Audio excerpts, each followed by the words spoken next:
moment of truth right here. Never run this side. Oh, Pittsburgh. Large Pittsburgh, yeah. Yeah.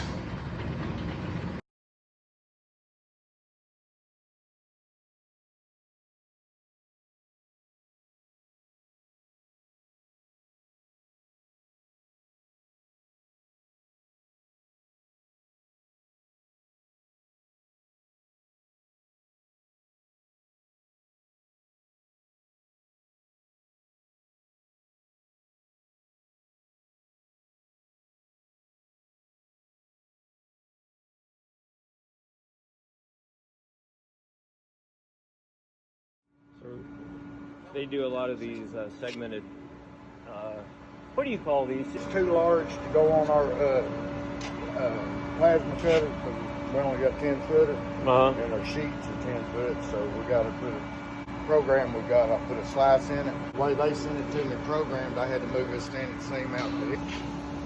And so you're hand bending this right here. Yeah. And that's why the... I'm tired of it. That's heavy gauge too.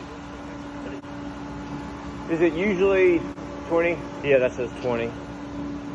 How much 18 and 16 would you... We don't run much 16 gauge up. All our 16 usually welded. Yeah. It's 18 gauges down. Yeah. This is that seam I've been talking about. It's the large standing seam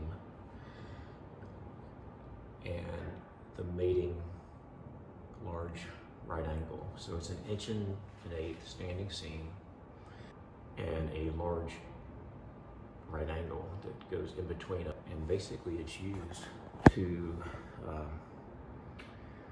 segment large fittings. So if you look at this fitting, the 60 inches, from there to there is 60 inches. But the fitting called for something larger. So they had to piece together a whole separate fitting to make it one fitting. So they did this by, on the end of this piece, rolling it through the large standing seam, and on the end of this piece, making it a large right angle, and then sticking that right angle right through there and putting a screw down it.